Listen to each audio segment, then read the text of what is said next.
Tá, pessoal, então vamos continuar aqui, tá? Então, a princípio, a gente tinha visto aqui o asterisco, vamos ver agora um interrogação.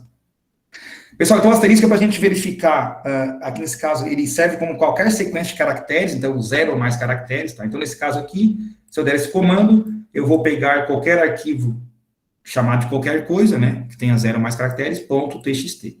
O interrogação ele serve somente para um e somente um caractere, tá? Então, ele funciona, ele vai substituir somente um caractere. Então, deixa eu entrar aqui nesse outro aqui.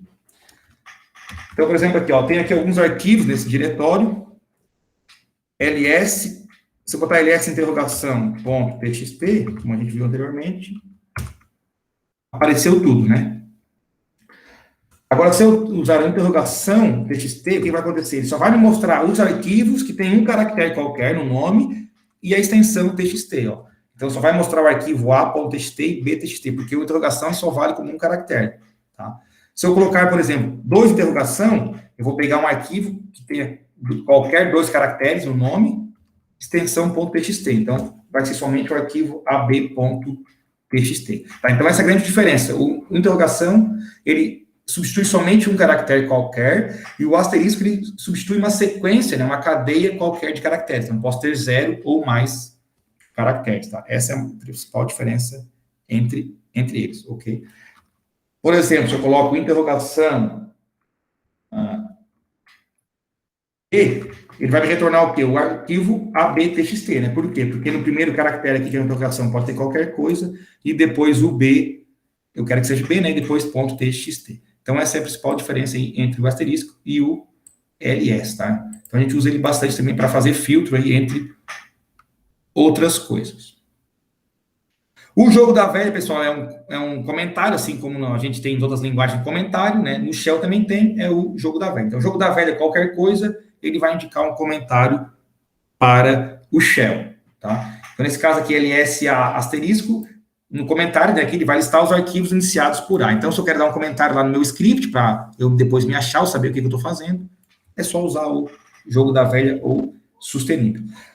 No entanto, pessoal, caso a primeira linha do script comece com o jogo da velha, o Shell vai entender que isso, na verdade, é um caminho, tá? O path, para o interpretador que a gente está utilizando nesse script, tá? Então, é normal encontrar em arquivos scripts, tá? Algo assim lá na primeira linha já. Jogo da velha, exclamação, /bin, /bash, jogo da velha, exclamação, /bin, /sh, ou /per, ou qualquer outro script, né, que a gente esteja utilizando para executar os comandos. Então, quando eu vou criar um shell script, eu posso, na primeira linha, indicar lá o caminho, né, de qual shell ou qual interpretador que eu vou utilizar para aqueles comandos daquele script, tá? Então, o jogo da velha, ele também tem essa função de ser o primeiro caractere quando eu quero indicar qual é o caminho, né, do meu interpretador. Mas qualquer jogo da velha que apareça após essa primeira linha, né, ele vai funcionar como um comando, tá? Agora vamos ver alguns usos aqui da aspas duplas e aspas simples, tá? E também da barra invertida. Então, aspas duplas, ela serve como um caractere para a gente indicar um texto, né? Ou em outras linguagens a gente chama de string, tá? Exceto quando a gente vai usar um cifrão, um crase ou uma barra invertida dentro dessas aspas duplas. Quando eu uso um cifrão, uma crase ou uma barra invertida dentro das aspas duplas, eles continuam tendo o poder deles, né, de super caracteres ou de caracteres especiais que tem uma função importante no shell script, tá? Ou na interpretação de comandos. Então, por exemplo, aqui, ó, quando eu coloco, a gente já tinha dado aquele comando echo asterisco para ele mostrar aqui, deixa eu dar um clear aqui, peraí. O echo, asterisco, nesse caso aqui, ele vai fazer o quê? Ele vai imprimir no terminal tudo ou todos os nomes de arquivos que estão dentro desse diretório, tá? É como se fosse um ls, tá? Mas simplesmente só mostrando o nome ou o conteúdo do diretório. Agora, se eu colocar o asterisco entre aspas duplas, ele vai transformar esse caractere que funciona como caractere coringa, né? Um caractere especial aqui para o terminal, ele vai transformar ele num texto comum. Então, ele vai simplesmente imprimir esse asterisco na tela, ok? Da mesma forma, se eu fizer isso aqui, ó, a gente vai ver depois, futuramente, para declarar as variáveis, tá? Mas eu vou declarar uma variável aqui, igual a 100. Tá? Vou botar aqui, echo, o valor, cifrão, var. Para a gente imprimir essa variável aqui. A gente vai ver depois que o cifrão, ele funciona para a gente pegar aqui, entre outras coisas, o valor da variável, tá? Então, eu crio uma variável com valor de 100, e para eu obter esse valor, eu coloco cifrão, o nome da variável, nesse caso é var. Então, aqui, o que aconteceu? Ela imprimiu eco, o valor é 100, né? Que é o que a gente queria, que eu queria imprimir o valor da variável que eu criei antes. Agora, se eu, mesmo entre aspas duplas, o cifrão, ele continua tendo o poder de cifrão, né? Ou seja, nesse caso, mostrar o valor da variável, tá? Então, tirando esses 3 caracteres aqui, o cifrão, a barra e a crase, tá? Tudo o resto vai ser realmente uma string, tá?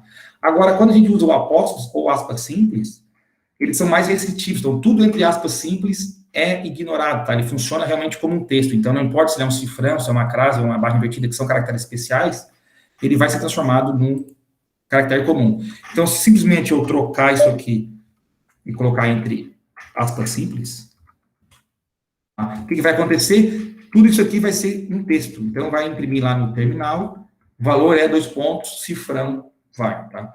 Então, quando eu quero realmente transformar tudo aquilo em algo em string, eu quero que seja realmente texto, eu posso usar sempre entre aspas simples, tá? Ou entre apóstrofes. Agora, se eu quero usar, por exemplo, um texto em conjunto com valores de variáveis, tá? Eu uso daí entre aspas duplas. Por quê? Porque daí eu vou conseguir imprimir o que eu quero no texto e o que for variável vai ser mostrado o valor da variável, não transformar aquilo em um texto. Entenderam? Sim, não? Tranquilo?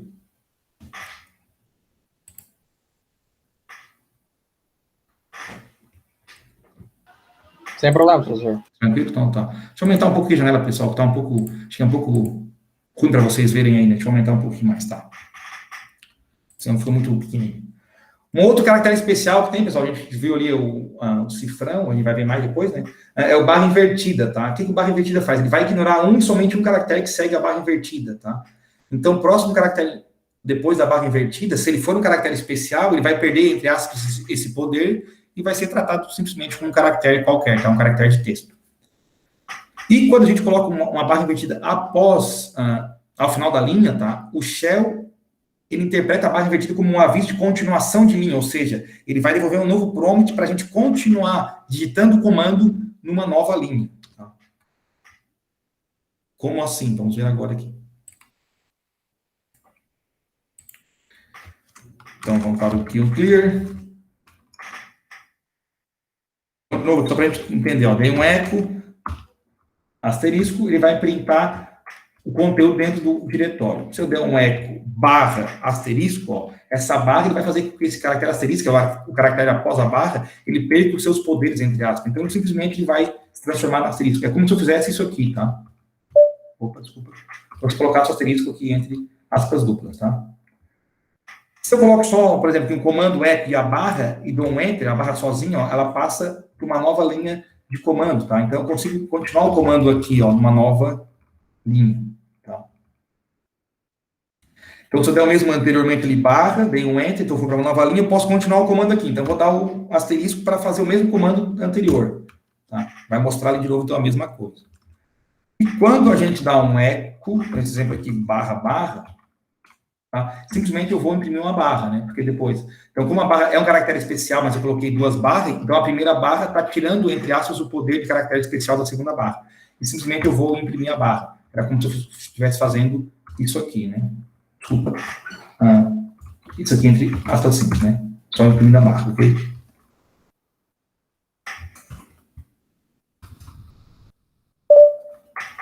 E essa barra, pessoal, e os outros caracteres a gente vai usar, claro, mais ao longo da disciplina, com outros comandos, tá? Para a gente fazer algumas combinações aí desses caracteres, né? Agora, às vezes, assim, meio solto, às vezes a gente não percebe muito o uso deles, mas a gente vai perceber, com certeza, aí, ao longo da disciplina, ok? Então, a barra faz isso, ela vai tirar o poder, entre aspas, né, o poder de um caractere especial, caso ele seja um caractere especial.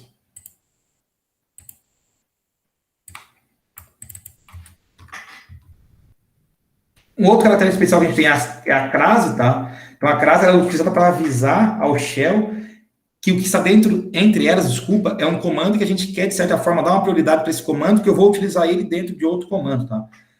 Então, às vezes é necessário a gente priorizar um comando para que o seu resultado seja utilizado por outro. Então, como assim? Um exemplo aqui, ó, o comando name, ele é um comando que simplesmente ele nos fornece o nome da máquina, tá? Então, por exemplo, se eu fizer aqui, ó, echo, primeiro eu vou dar só o comando name, tá? O name-n, ó. O comando name-n, ele me retorna o nome da minha máquina. Então, se eu fizer isso aqui, echo, o nome do meu PC é...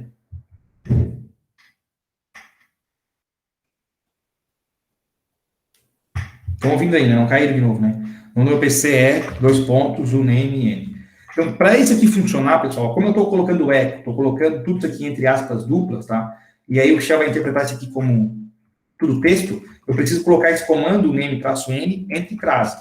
Por que isso? Porque quando eu faço isso, coloco entre crase, o interpretador vai primeiro resolver isso aqui resolvido, a gente sabe que é isso aqui, né? A gente já viu aqui anteriormente, é o nome da minha máquina, e vai colocar esse resultado, esse comando aqui dentro. E aí sim eu vou printar na tela, o nome do meu PC é, Guilherme 670 Z5E. Então, dando aqui um Enter, ó, o nome do meu PC é Guilherme 670 Z5E. Agora, se eu tirar a crase, é como se estivesse escrevendo aqui uma frase qualquer e imprimindo na tela. Então, o nome do meu PC é aqui o name-n, tá? Então, isso é bem importante. Desculpa, eu coloquei aqui, esqueci de tirar, botei aspas aqui. O nome do PC é o name-n. Então, a crase a gente vai utilizar quando a gente quer que um comando seja executado, e ele precisa ser executado, né, antes de outro comando. Que nesse caso aqui, né, que eu estou executando, de certa forma, um comando dentro de outro comando. Então, o comando o name-n, ele vai informar o nome do nó da máquina, da rede, né, como eu falei anteriormente.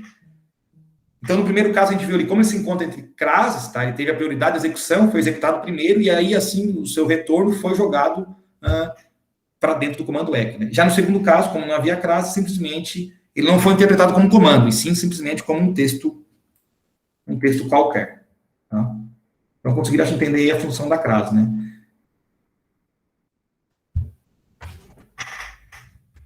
Tranquilo, pessoal? Onde a gente tinha era isso aí. Peço desculpa ali pelos 15 minutos off, ninguém estava falando nada, achei que estava todo mundo ouvindo. Então, depois que eu vi que o celular começou a bombar aqui, eu tinha caído. Aí, como vai ficar 2 vídeos, depois eu vou postar. Vou acabar postando os 2 vídeos, né? Porque vocês vão ver. Vou ver como é que ficou ali o outro, ficou só até a metade também. Vou acabar postando o outro e esse, tá? Então, vocês vejam aqui de lá até o final. E depois vocês vejam o finalzinho desse aqui, que é o que não tinha pego lá no outro, tá?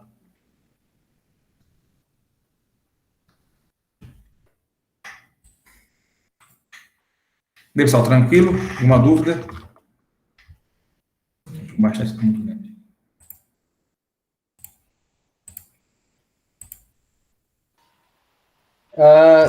Tranquilo, professor. A maioria disso já tem um conhecimento das aulas de introdução à computação e administração de sistemas operacionais. Vocês já viram a administração com o Marco, né?